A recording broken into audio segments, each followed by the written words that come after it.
talking with Stan Orzel, who is a recent inductee into the Michigan High School Lacrosse Coaches Hall of Fame for 2020. First, I want to congratulate you. Thank you. I think that's a terrific honor. I know how much you've meant to kids in a variety of areas.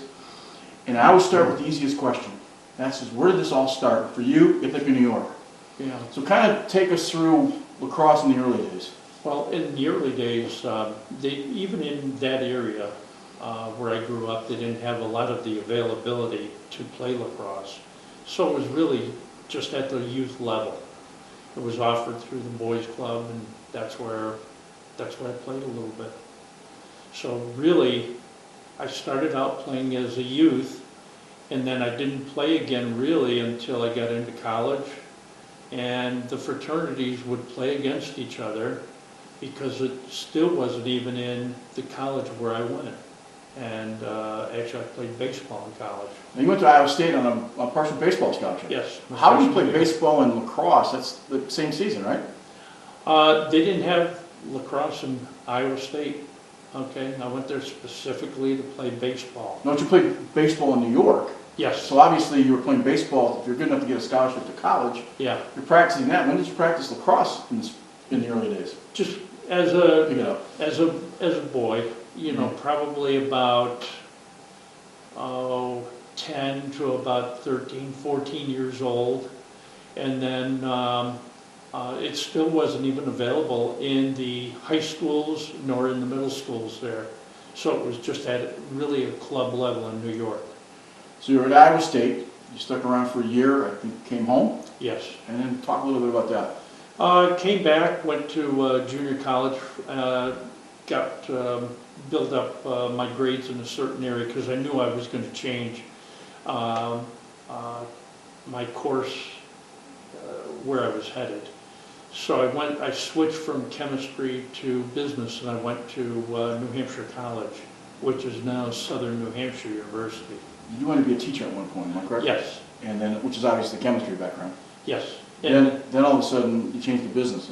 What was the thought? a couple of my friends that became teachers, and they go, oh my God, and they said to be a teacher you don't get paid very much. And I was really, when I was going to school, I started to have an aptitude for business, economics, finance, and that's what my background is. It's in business management and a minor in finance and, of all things, chemistry. That's the way it works. Yeah. Southern New Hampshire College, Played baseball. played baseball. So you must have been obviously a pretty good athlete if you're playing collegiate sports. Yeah, I played baseball and I played hockey there, and I played soccer, 3 sports. And I was good enough to get a scholarship on baseball. Do you think this is just a baseball question as it relates to lacrosse. We know about the nuances of baseball, all the little, all the things if you play the game, sweep tags and why strike zones get bigger when the differential rate runs get different, those kinds of things. Do you think we have the kids today understand inside lacrosse the way we might have understood inside baseball? When I was coaching, I would always tell the kids about where the game started and how it developed in the state of New York, because even to this day, a big Syracuse Orangeman fan. Obviously. Yeah, anything to do with Syracuse, I'm all in. In fact, the short story is about, I watched on television one time, Syracuse was playing, I can't think of the name of the school, Georgetown, and Syracuse came out with that 2-3 zone, and I watched it, and I kept thinking, I said, this is very similar to the way they handle it, where the guy in the middle and the back, the centerman, goes out and jumps the guy that's beat. So I had nothing to lose. I called Jim Boeheim on the phone during the week, and I explained to him who I was. I said, Jim, I'm a lacrosse coach out in Michigan. I said, I'm not your competitor. I'm not trying to get any of your kids or steal any of your information. But I said, I'd like to know, I saw when you beat Georgetown, in your 2-3 zone, your back guy in the middle always jumped the the person that was coming through the middle. I go, and I had him explain to me what he was looking for to jump the guy, and he goes, well, we teach. He says, I know the coach at Syracuse, the lacrosse coach, Roy Simmons. Roy Simmons. And he says, Roy Simmons Jr. Yeah, and he says, Roy is always talked to me about, when you move and everything. And he goes, Roy says, when you're even with a guy, that's when we have our middle guy go. And he goes, we're just the opposite. He says, in basketball, he goes, we have him watch the dribble. He says, when his hips drop and his shoulder drops, that's when the center goes. And I go, I like that. So I talked to him, and he goes, well, he said, do you have a fax machine? I go, yes, I do. And he goes, turn your fax on. He says, I'll have my secretary fax over to you what we teach our kids. So in about 5 minutes, I get like 7 or 8 faxes from Jim Boeheim about how he teaches the center, going up. We should probably explain what a fax is, but we'll let it go for another time. How did you just call him up? And I'm assuming he's got a number at the athletic department. You just call him, he answers the phone. Yeah. That would not his happen secretary answers. That would not happen today. Yeah, his secretary answers, and she goes, I explained to him, I said, I'm originally from upstate New York, big Syracuse fan, but I said, I live out in Michigan now, and I said, I happened to watch the Syracuse-Georgetown game over the weekend, and I just wanted to ask Coach Boeheim about the defense, that 2-3 defense that he ran, because I said they kept talking about it on television. Right. And I said, I want to know more about it. So she goes, let me see if Coach Boeheim will take your call. I think that's smart, because it's you're a coach, and maybe it opens up another conversation for recruiting. And that's still an extraordinary story. So, yeah. True story. From southern New Hampshire to Pittsburgh? Yes. And Pittsburgh was involved, you worked there? Worked there for about 2.5 years. They turn around, I get transferred to Buffalo, New York, and because I knew agricultural equipment. So then I lived there for a while, and when I was working for Ford, it was during the period of time when gas prices were going up, and I worked ungodly hours. Late 70s? Yeah. Okay. And one of the guys I played hockey with was a headhunter. And he goes, you work a lot of hours. And he goes, would you be interested in working for a Canadian company? And it was Labatt's. He set up the interview. I interviewed with him. They hired me. And so then they sent me to Glens Falls, New York. I was in Glens Falls for, maybe a little bit over about 1.5 years. And then they go, well, we've made a change out in Detroit. How would you like to go to Detroit and work? And I go, yeah, I can watch baseball, different sports. Now, you're a hockey guy. Explain how crazy Glens Falls is. They have a minor league hockey team there. Yes. And if you don't know, Glens Falls is in the south end of Lake George. Yeah. And they're nuts in its relationship to hockey. Yeah, the only thing they know about in Glens Falls is horse racing down in Saratoga, hockey, and skiing. Yeah. And fishing. Right. Fishing and getting drunk. Roar Mountain to the east, Whiteface to the north, Yeah. and a lot of stuff. But their hockey arena downtown, which holds maybe 5,000. It's sold out. It's like Green Bay. It's almost, you have to buy license and tickets. It's a crazy place. I lived in upstate New York for a while, so I know. So you finally end up back in Michigan at some point. Let's sort of enter into the lacrosse thing. Where did that all start with your background? Well, out in Michigan, I met my wife and I married her, and then That's good. we got married. We moved to New York. Again, we moved to near Ithaca. In fact, I bought a log house out in the middle of really nowhere, and it snowed so much that the snow would come up, and I had a big Malamute, and my wife turned around one day, she was washing dishes, and he was looking at her right in the window. He was sitting on a snowdrift. Wow. and the snowdrift was over 5 feet high. It's crazy. Yeah, so then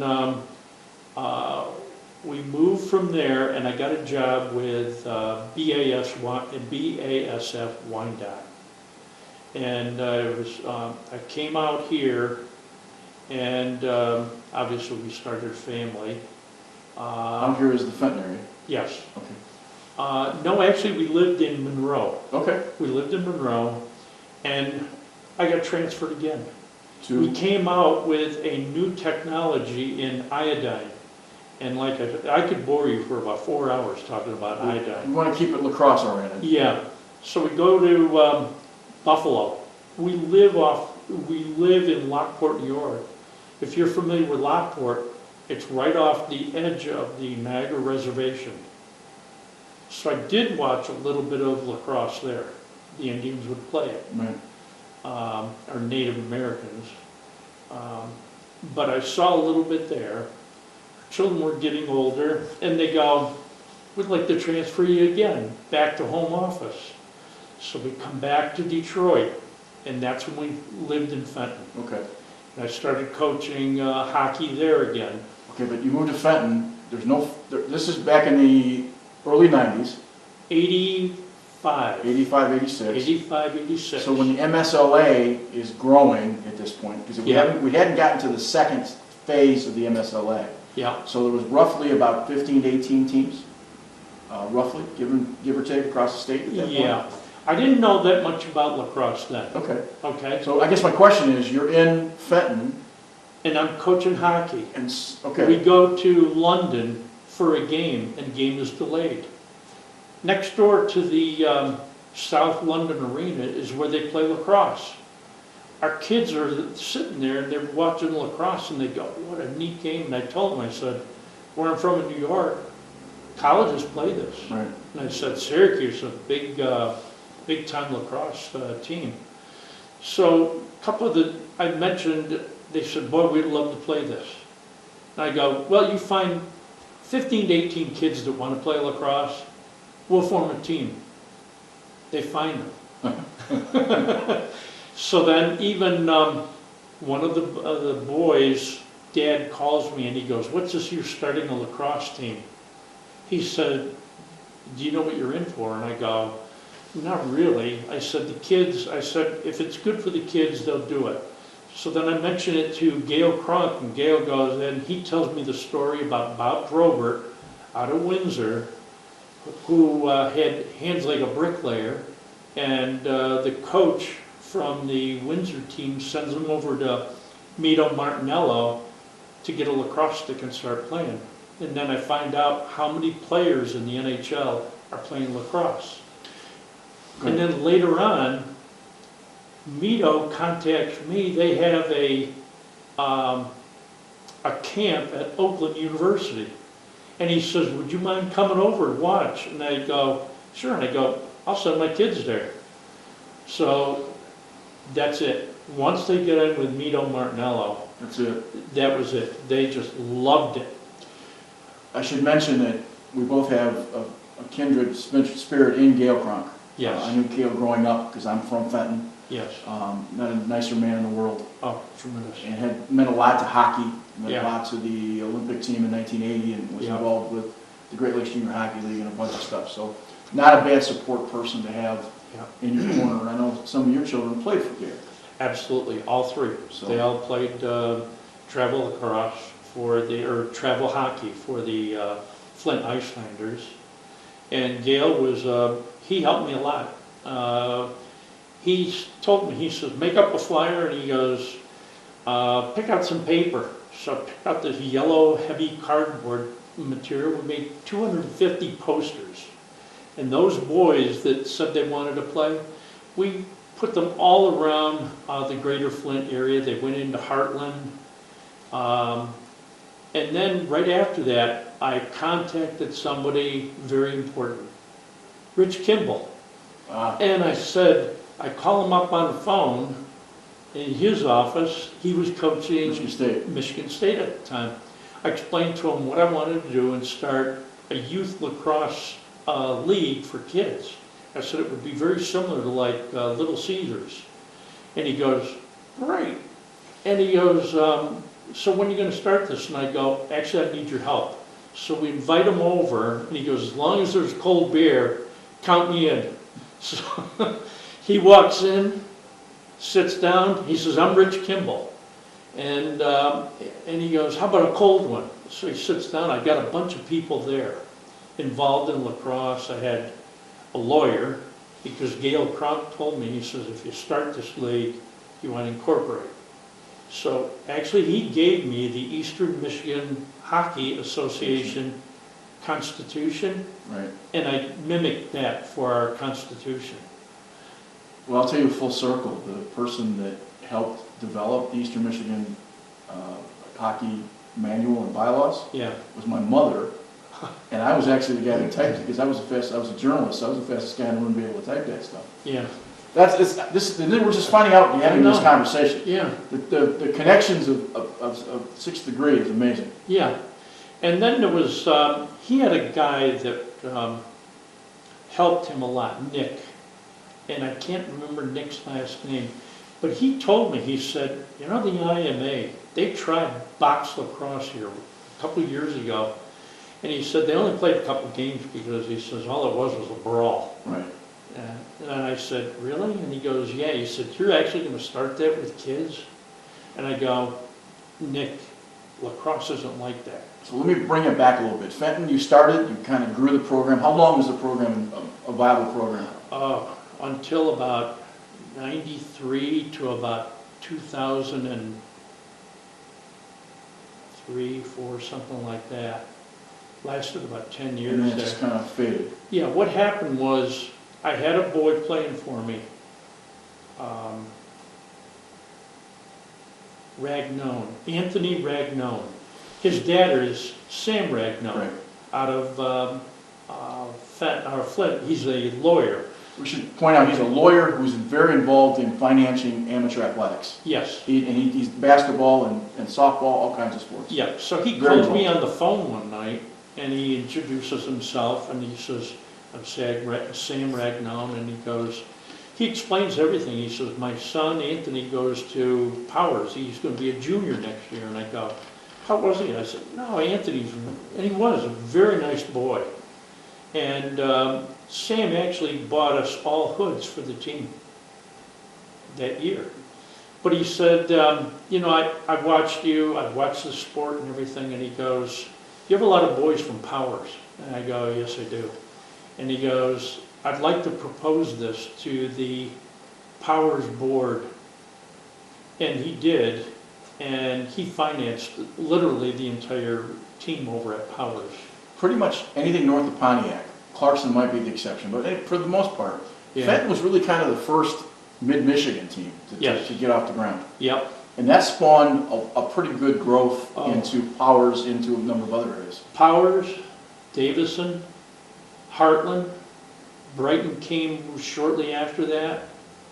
I even had kids go all the way down to Catholic Central.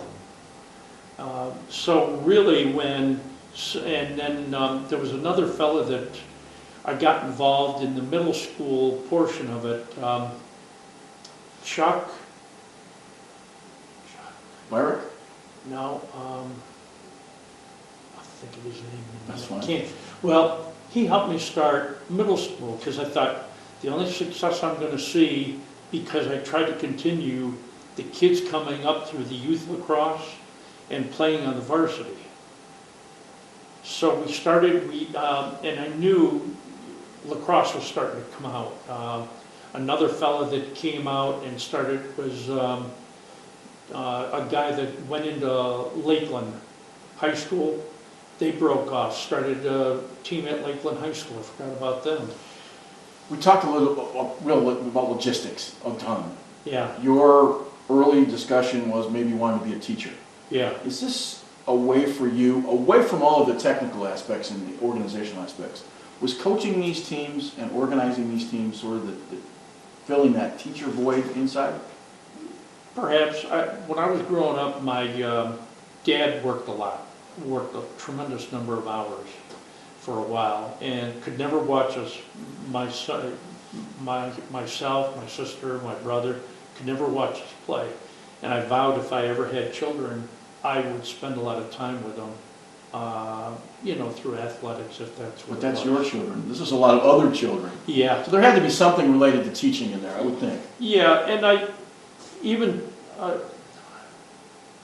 and as we talk, the one thing I took away from lacrosse, when you told me I was going to be, or I was notified I was going to be in the Hall of Fame, was the kids. The kids over the years that I have met really means a lot. My wife and I, we've gone to movies. People come up to us and they'll say, I played lacrosse for you. And obviously they've changed since they were a little, Right. youth boy. And they'll go, this is my wife, these are my children. As far as I've had 5 kids that I've coached, have went into the military universities. Another thing, a couple years ago, we were visiting some relatives or friends of ours in Gaylord, and I'm watching the news out of Lansing. And and here's this big, tall, red-headed doctor, and he takes that thing off his head, and he's talking about restoring part of the hand from this child in a lawnmower accident in Sparrow Hospital. And I'm watching him, and I thought, Dr. Connor, and I thought, he played for me. Unrelated question. You have a kid comes up to you, a young man, Yeah. that comes up and you don't remember. I never know what to do in those situations. Do you just ask him, I'm sorry, I don't remember, tell me? Yeah. Or do you just keep going, hey buddy, oh yeah. No, some of them you can recognize Right. facially, but some of them they change. And and a lot of them will come up to me and they'll say, I'm Mark so-and-so, I'm Connor, and I played for you. Right. And my daughter-in-law is a real estate agent. She closed a house and she writes her name on the papers and hands it over to another fella. And it's Gallagher. He played for me the first year, and he goes, you in relation to Stan Orzel? And she goes, that's my father-in-law. And he goes, I played for him the first year we had lacrosse. And he goes, I have never enjoyed a sport so much as lacrosse that year. He goes, I went to Carmen High School, Carmen Ainsworth. He said, we played football. We had a real good football team. And he goes, I enjoyed lacrosse so much more. So Fenton kind of fade, you end up in the Waverly program Yes. for a short period of time. Yeah, because once... At a time when Lansing was a pretty strong Oh, yeah. program. Between Oh. the schools that they had, Lansing was, Yeah. East Lansing had good teams, Waverly had good teams. Yeah. The Chuck Vorse Junior Varsity Tournament, which was done for a young man that was killed, I think, in an automobile accident. Yes. There used to be 60, 80 teams on a weekend Oh, to my play in that God, tournament. yes. And I got to know Bill Praler, Bill is a great guy. He too has done a lot for kids. And he's also a member of this Hall of Fame. Yes, in the Lansing area. Yeah. Okemos, as I should have pointed out that he was with Okemos. They were a strong unit, and one of the conversations we've had recently with... And they dropped the gloves. And honest to God, the fans, there's probably a couple hundred people in the stands in London. They just love it. I couldn't believe it. So then they separate them. We continue the game, and then later on, late in the game, Jay starts another fight. So then what they do is the second fight, you have to leave the floor. They leave the floor, they open the door, they both go through the same exit.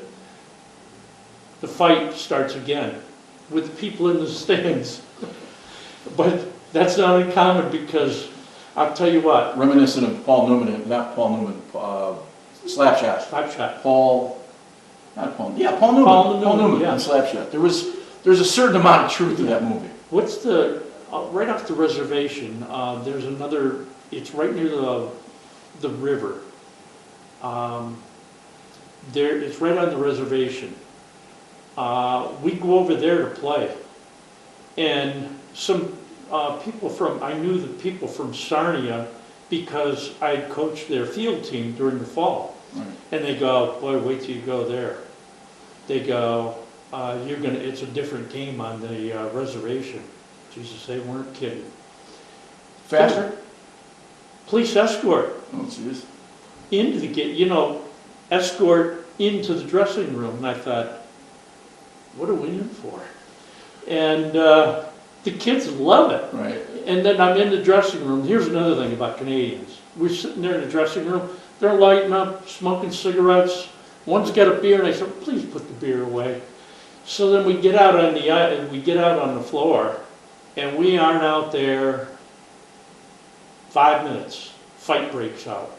So they break it up. But that was actually the Indian police were real good. They keep it at a low level. So. Well, let me bring you back a little bit. You start back over with this lady hitting you at the grocery store. Yeah. By bringing back the team. You've been out for a while. Other than coaching in Windsor. Than that, you've been out of Michigan lacrosse for a little while. Yeah. When you started the team in '90s, there was not as many teams as when you came back at 2013 through 14. So my question to you is, you're starting from scratch with a combo team with Linden and Fenton. Yeah. What were your thoughts when you started to play other people? Did you realize that the sport had gotten better? Not so much? Where were you at in that point? Yeah, it had gotten a lot. I think it really developed. There were obviously more schools, better coaching. That was the biggest thing. Better refereeing, and the game was developing that way. The lady, the athletic director that oversaw everything, she was actually the Linden athletic director, Kathy North. She was excellent, and she goes, I've heard a lot about this sport. She goes, I don't want it to turn into a fist fight. And I go, lacrosse isn't like that. I said, lacrosse is a very fast game. I said, with a lot of skill. The skill level is very high. And she goes, I like that. So that's what I tried to bring on. I did have a couple of kids, 2 boys, that played in the Grand Blanc Youth League. So I actually started with one attackman and one midfielder that could play. And they helped a lot of the other kids, because what they used to do was I gave one the key to open up the lock that would they could get the nets out.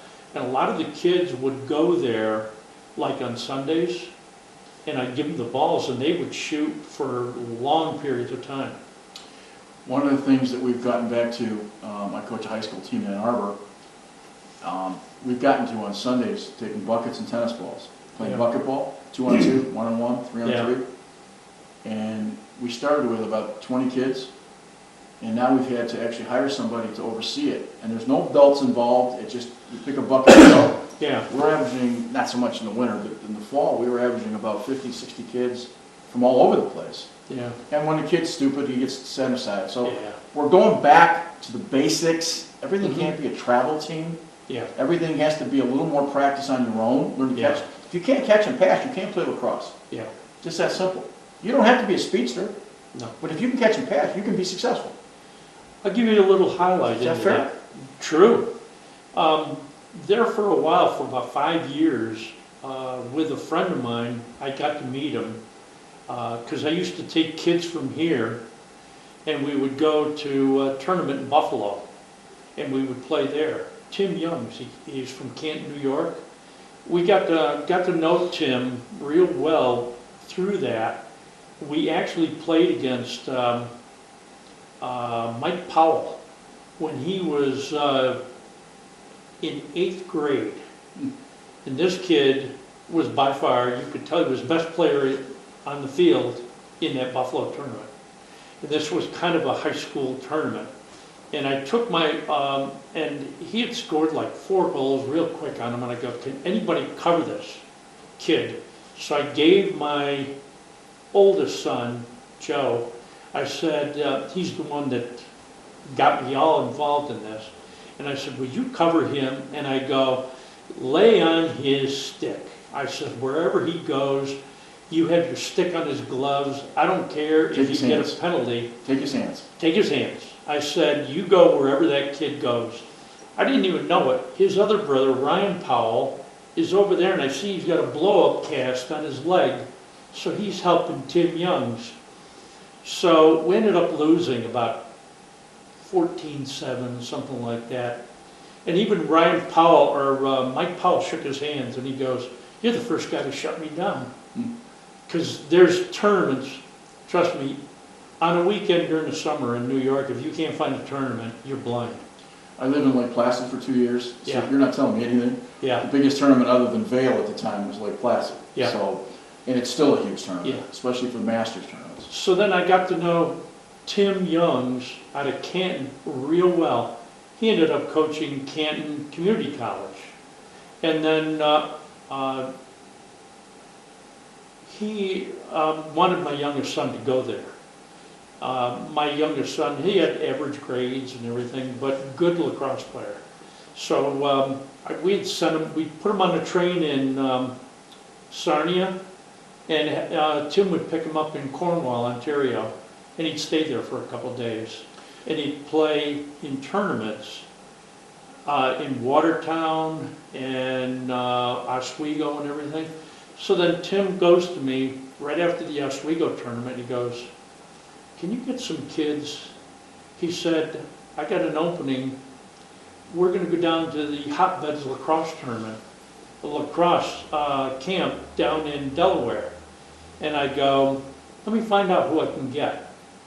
So, and he goes, why don't you join me? So I started taking kids for 5 years down to Hotbeds. And Andy Shea, I got to know Andy Shea, who ran the camp, and Mike Schillinglaw, who's the Delaware coach. Andy's over at Yale. In fact, they just won the NCAA tournament here 2 years ago. I got to know them real well.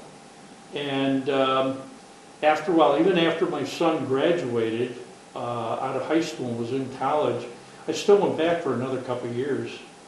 And then finally I called Andy Shea, because he always told me, he says, you're good with the kids. He goes, if I haven't got enough, he said, kids from Virginia or kids from Pennsylvania, he said, you'll always take them and mix them in and play. Well, you're talking about 6 degrees. When Andy was at Binghamton, he was for a short time, one of the guys on the staff was Chris Cooper from Waterford, where we started a program. Yeah. Chris is now an assistant at Princeton, and they were all on the same staff together. And Chris Cooper was an unusual coach because he never really had his experience in collegiate was at Central Michigan club team. Yeah. And in a world where to be a Division I coach in the NCAA, you probably had to have played Division I lacrosse. Yeah. That's lessening because there's guys coming into the sport that are just good coaches. Yeah. But it was kind of an unusual process. But because Chris had touches with Andy and touches with the guy Dennison, Carnival, and some of those guys, there was some serious background that he learned from some guys. So it's a different world. In fact, a little bit about that. The year that we won the state tournament out in Waverly, I asked some of those boys, I said, what would you guys think about going to, it's kind of a recruiting camp out in Delaware. And I said, we're going to mix you in with some guys from upstate New York. Because Tim had a boy that, he had one boy that was going to go to Clarkston, one boy that was going to go to Plattsburgh, and he had another boy that got accepted into the biology program, and he wanted to become a veterinarian. What a nice boy. And so I had these boys, and I said, who wants to go from Waverly? All of a sudden, like 6 kids said, I'll go. So we go there, and we all meet in Binghamton, and we drive into down to Delaware. And just a little bit about this. Our first, you know how you practice with the kids and then they start you out playing games. Our first game is against like a team out of New Jersey, and they beat us pretty good. And I mean, we've got, in fact, Andy Shea comes up to me and he goes, Mr. Orzel, he said, I got 2 boys from Virginia. The coach from Virginia said they don't fit in. Would you take them? I said, yeah, come on. They're certainly welcome with us. One boy was a goalie, and the other boy was a defender. So he joins us. So we got kids from Michigan, Ontario. We got them from the reservation, Akwesasne Reservation, plus Canton. We all go down to hotbeds. There's like 24, 25 of us, and it's hotter than blazes that week down there. So then we opened up our first game against New Jersey, and we beat. Then we ended up playing a team out of Long Island. They put it to us real good. So then our third game, but I can see we're starting to come together. We played that team that those two boys couldn't play for out of Virginia, and we got them. So then we played another team out of they weren't in New York City, but they were Westchester County, and we beat them. And we're starting to get on a roll now. We're playing good lacrosse. And in that game, one of our boys, John Taylor, he's Indian out of Akwesasne. I have never seen anybody have such bad blisters on his feet. So they get they tape his feet all up, and he's like walking like he's on a hot tin, like on a hot tin. But don't forget, he's an Indian, and they're playing his game. He doesn't give up. I have his other brother, and he's a midfielder, and they all have biblical names, but his name is like Isaiah. And these two boys are playing, plus I have another boy, I didn't even know his real name. It's an Indian name, but his dad, 2 weeks earlier, the Indians peddle cigarettes back and forth out of Canada and the United States and liquor. He got involved with some bad people. They put an anchor around his neck and dropped him in the St. Lawrence River, and he died. So he's on our team too. So how'd you do in that tournament? Okay, now, after Virginia, then we play another team out of Carolina, and we get them good. So then we have to play in our division, and then we play again the team out of New Jersey, and we beat them. They beat us the first game, now we beat them. And because we were near the bottom, so we had to play them. And then to advance in our division, we had to play this team from Annapolis, Anne Arundel County. And trust me, when they come out, they'll have matching uniforms, matching socks, even the shoelaces on their shoes match. Their coaches are in brown shorts and everything, matching shirts. And we actually played them earlier, and they got us pretty good. Okay, but this time? Yeah, but now we have to play them because we're a lower seeded team. And they're the top seeded team. We've advanced, and it's us too, to advance to play the other division. What happened?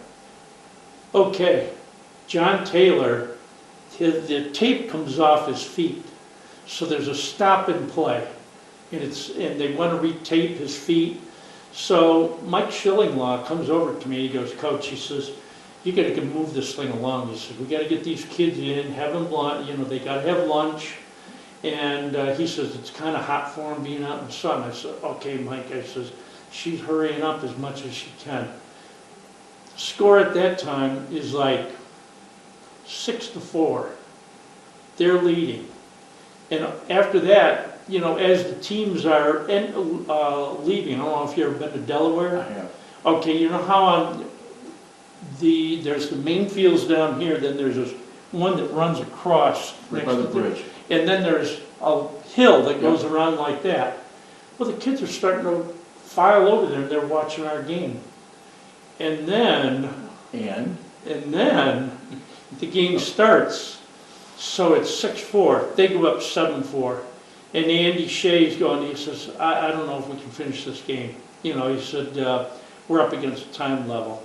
So then we come back, we score a goal. We score 2 quick goals. It's 7-5, and Andy comes over to me and he goes, to me and Tim, he goes, play this game out.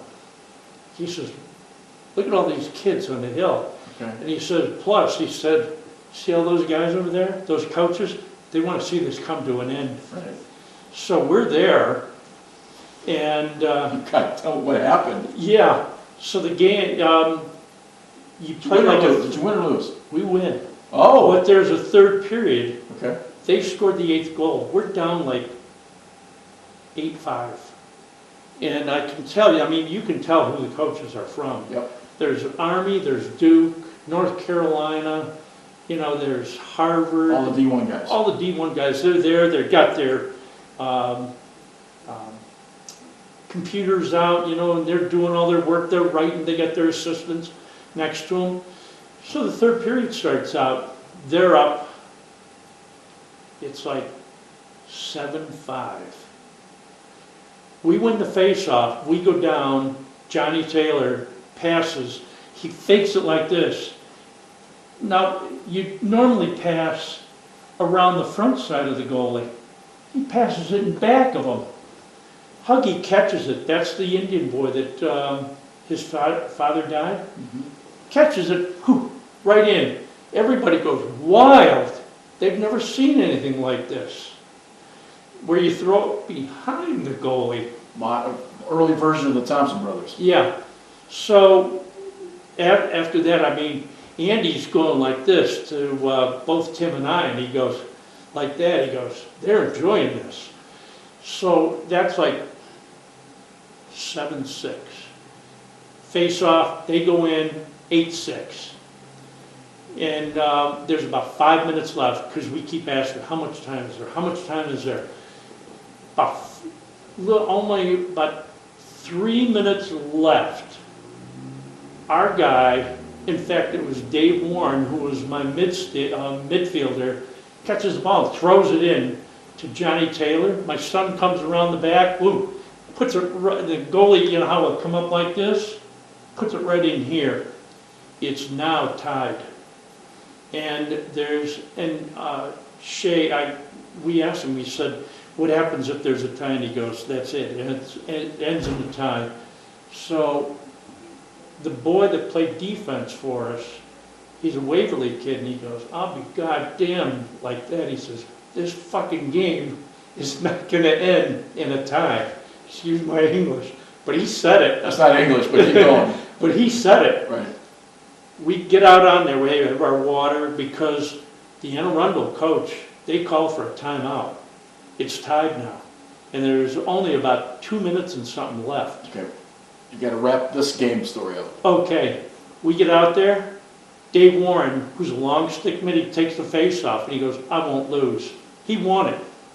Goes in, we score. 8-7. This place erupts. And then there was about 28 seconds left. We ended up getting the ball and just run it out. After that, the kids off the hill surround our kids, only because we beat that Maryland team. Now, you went and played in the championship then, right? Yeah, we lost. Lost it. Okay, all right. We ended up playing a team out of like Connecticut, Right. and this team was filled with recruits going to, you know, Loaded. loaded. Okay. But they played good. Appreciate the story. Condense But- it, but I appreciate the story. But one of the things I learned out of that, we ended up playing this one thing they call 3-on-3. They call it, it's named after a movie with an Indian in it. Shit, I can't think of it. But it's one thing I bring Two-sided over. net against 3-on-3. That's all it is, 3-on-3. There's no goalie. You turn the nets over and you run constantly. And the kids, and I'll tell you what, they always say, you know, make them run and stuff like that because the coaches want to know they're there watching your practice. They want to know who can run, you know, who can do everything. But I'll tell you what, that 3-on-3, ball never hits the ground. Yeah, well, These kids are it's just- throwing the ball around. it's the same as whether we use buckets and tennis balls. It's the same kind of stuff. Just more touches, more touches, more touches. That's really what it boils down to. So I bring this over to the Fenton Linden kids. Braveheart. That's all they want to play. And little do they know, they're sprinting Wow. up and down the field. Braveheart's not an Indian thing. Yeah, no. Braveheart's an end for travel on the week. How do we, an Italian tournament game, we put 2 guys on the field with 2 Yeah. goalies, Yeah, and we go up and down. There's really nothing the Indians ever invented called Yeah. Braveheart. yeah. It's after a movie. Yeah. that- But that's what they called it No, there. I know. Yeah, I found it, you Yeah. know, I mean, we watched. No, some- I know, I get it. And but the stick skills, I remember, it was a coach out of, South Carolina, the one that's just over South Carolina. And they're always in the Division II, they're always playing for it. And he goes, I love that drill. And he says, I'm gonna incorporate it. And he goes, those kids were sprinting, but he goes, the stick skills, he Amazing. said, were amazing to watch. Last question. What has it meant to you? What has it meant to me? Number one, I enjoyed the sport. Absolutely enjoyed the sport from day one. Number two, the kids. Isn't that 90% of it? Yeah, Yeah. Didn't mean to say that, but that was important to you. Yeah. Well, you meant a lot to them. Is there anything we're missing?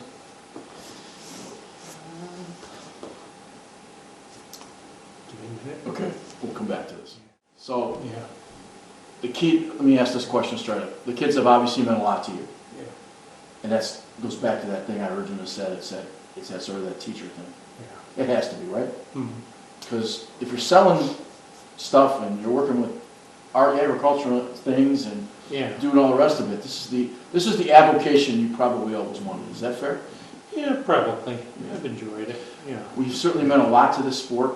I Yeah. want to congratulate you on all of the work you've done for it, for Yeah. the sport in general, for all the kids, and for certainly being a very honored member of the class of 2000 Michigan High School Lacrosse Coaches Association. So Yeah. thank you for the time Yeah.